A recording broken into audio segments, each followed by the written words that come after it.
कोई आलिम दीन, बड़ा आलिम दीन किसी इलाके में जाके किसी इमाम की इक्तिदा में नमाज पढ़े ना, तो मकामी इमाम से अगरचे वो बड़ा हो, मकाम और मर्तबे में बड़ा हो, लेकिन कोई बड़ा शेखुल हदीस आए यहाँ आपके इलाके जड़ावाला में, और वो एक आम इमाम की इक्तिदा में नमाज पढ़ने ही वाला था, उसके दिल में ये ख्याल आया मैं तो बहुत बड़ा आलिम हूँ, मुझे तो हक हासिल है, मुझे मुसल्ला इमामत पे खड़ा होना चाहिए, ये तो कम आलिम है, कम इल्म वाला है, ये पीछे आ जाए। लेकिन शरीयत मुतहरा का क्या मसला है? शरीयत मुतहरा का ये हुक्म है कि अगर कोई बड़ा आलिम भी आए, मकामी इमाम की इजाजत के बगैर वो इमामत के मुसल्ले पे खड़ा नहीं हो सकता। क्यों? शरीयत क्यों इजाजत नहीं देती? शरीयत इसलिए इजाजत नहीं देती कि अगर कोई बाहर से आएगा तो मकामी इमाम की इक्तिदा में नमाज पढ़ेगा तो इससे मकामी इमाम की इज्जत बढ़ेगी, लोगों के दिलों में उसकी वक़्त, उसका मकाम, उसका मर्तबा बढ़ेगा कि हमारे इमाम की बड़ी इज्जत है। लेकिन अगर कोई बाहर वाला आ गया और बाहर वाला आके इमामत के मुसल्ले पे खड़ा हो जाता है तो जो इलाकाई लोग हैं ना वो कहेंगे हमारे इमाम की तो कोई हैसियत ही नहीं है, इसका तो कोई मकाम ही नहीं है। तो कहा बाहर वाला अगर बड़ा भी हो वो इलाकाई मकामी इमाम की इजाजत के बगैर इमामत के मुसल्ले पे खड़ा नहीं हो सकता। क्यों? अगर बड़ा भी है उसके लिए जरूरी है कि वो इक्तिदा में नमाज पढ़े ताकि लोगों के दिल में मकामी इमाम की इज्जत बढ़े, मकाम बढ़े, ताकि वो इमाम का एहतराम करे। अब बात समझ रहे हैं? अल्लाह जल्ला वाला ने अगर अल्लाह चाहता तो सारे अंबिया को मक्का मुकरमा में जमा कर लेते कि सारे आओ और मेरे हबीब की इक्तिदा में मक्का मुकरमा में नमाज अदा करो, लेकिन अल्लाह ने इसको भी पसंद नहीं फरमाया। क्यों? किसी के दिल में ये ख्याल न गुजरे कि जो बाहर से आए हैं बड़े बड़े मकाम वाले थे, लेकिन हुजूर चूंकि मकामी इमाम है तो हुजूर के मकामी इमाम होने की वजह से, हुजूर की इज्जत बढ़ाने की वजह से, कि हमारी वजह से इनकी इज्जत में इजाफा हो, इनकी रियायत करते हुए, मकामी इमाम मानते हुए हुजूर को मुसल्ले पे खड़ा कर दिया। बाहर से आने वाले बड़े बड़े थे लेकिन हुजूर की रियायत करते हुए हुजूर को इज्जत दी। कहा मैं 1,50,000 नेकियों की कमी तो गवारा कर सकता हूँ, लेकिन कभी ऐसा गवारा नहीं करूंगा कि कोई ये कहे किसी दूसरे नबी की वजह से मेरे महबूब को इज्जत मिली। कहा नहीं है हबीब, मुसल्ला भी उनका होगा, जगह भी उनकी होगी, मस्जिद भी उनकी होगी, मकाम भी उनका होगा, लेकिन इमाम होगा तो मेरा हबीब। कि लोगों को पता चले, लोगों को इल्म मिले कि अगर इमामत के मुसल्ले पे खड़े हैं तो रियायत की वजह से नहीं, अपने हक की वजह से खड़े हैं, क्योंकि इन्हीं के लिए मैंने सबको बनाया। ला तुमिनुन्ना बिही वला तंसुरुन्नहु। फिर फरमाया, और ये एक मदद की सूरत है, क़ाल अअक़ररतुम, क्या तुमने इकरार किया?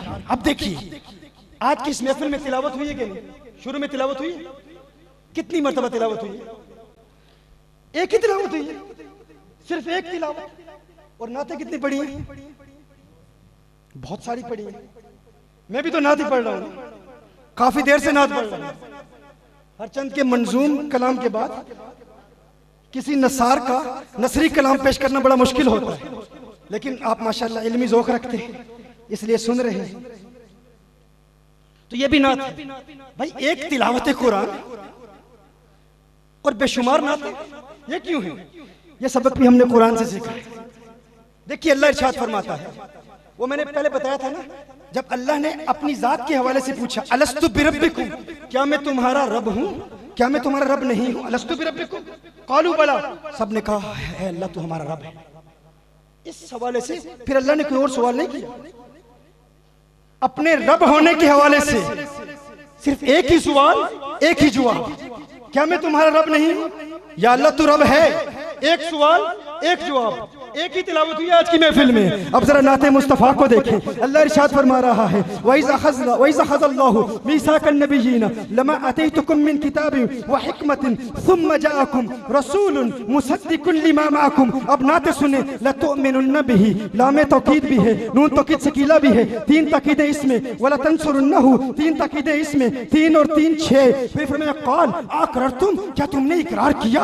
क्या तुमने इकरार किया? 7 व अख़ज़्तुम अला ज़ालिकुम इसरी, 8 9 बोझ भी और भारी बोझ 9। और फिर फरमाया व अख़ज़्तुम अला ज़ालिकुम इसरी क़ालू अक़ररना। अल्लाह इरशाद फरमा रहा है तुम ईमान लाना, फिर उसकी मदद करना। फिर इरशाद फरमाया क्या तुम इकरार करते हो? है अंबिया, क्या तुमने इकरार किया? वहां सिर्फ एक बात थी, अलस्तु बिरब्बिकुम, क्या मैं तुम्हारा रब नहीं हूँ? सबने कहा तू हमारा रब है। एक सवाल एक जवाब, एक ही तिलावत। लेकिन यहाँ क्या फरमाया? क़ाल अक़ररतुम, क्या तुमने इकरार किया? सबने कहा हाँ हाँ है अल्लाह, हमने हमने इकरार किया। फिर फरमाया क्या तुमने इस बोझ को, इस भारी जिम्मा को लिया? सबने कहा हाँ या अल्लाह हमने कबूल किया। फिर फरमाया अक़ररतुम अख़ज़्तुम अला ज़ालिकुम इसरी क़ालू अक़ररना, सबने कहा या अल्लाह हमने इकरार किया। फिर फरमाया फशहदू फशहदू, तुम सब गवाह हो जाओ, सब गवाह हो जाओ, सब गवाह बन गए। फिर फरमाया व अना माकुम मिनश शाहिद। अब देखिए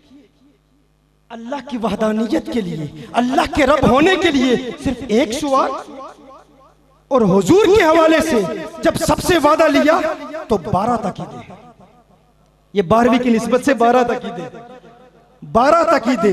यानी अगर यहाँ एक तिलावत होती है, 12 नातें होती हैं, फिर भी कोई तनकीद नहीं कर सकता। ये मिजाज भी हमने कुरान से लिया है, सूरा आले इमरान की इस आयत से लिया है कि एक बात फकत अल्लाह के रब होने के हवाले से और 12 तकीदें हुजूर की नबूवत के हवाले से। क़ाल अक़ररतुम व अख़ज़्तुम अला ज़ालिकुम इसरी क़ालू अक़ररना क़ाल फशहदू व अना माकुम मिनश शाहिदीन। क्यों 12 नातें, क्यों 12 तकीदें? वो इसलिए कि अल्लाह की वहदानियत और अल्लाह की रुबूबियत का दावा तो सारे करते हैं, बेशुमार ऐसे हैं जो कहते हैं हम एक अल्लाह को मानते हैं। हिंदुओं में भी ऐसे बेशुमार हैं जो कहते हैं हम एक अल्लाह को मानते हैं, यहूदी भी कहते हैं हम एक अल्लाह को मानते हैं, ईसाई भी कहते हैं हम एक अल्लाह को मानते हैं, फिर तस्लीस का दावा करते हैं, फिर मुनाजरों में कभी कभी कहते हैं हम एक को मानते हैं, दूसरे उस एक के मजहर हैं। लेकिन अल्लाह की रुबूबियत के मानने वाले बेशुमार हैं, लेकिन अल्लाह की रुबूबियत का इकरार और एतराफ करने के बाद जब हुजूर की जात का मौका आता है फिर इनकार करते हैं। लेकिन जो हुजूर को मानता है उसका मानना अल्लाह की बारगाह में कबूल है। जो फकत अल्लाह अल्लाह करता है, जरूरी नहीं वो अहले हक हो, अहले मोहब्बत हो, अहले इश्क हो, लेकिन जिसने हुजूर को माना उसने अल्लाह की तौहीद को मान लिया।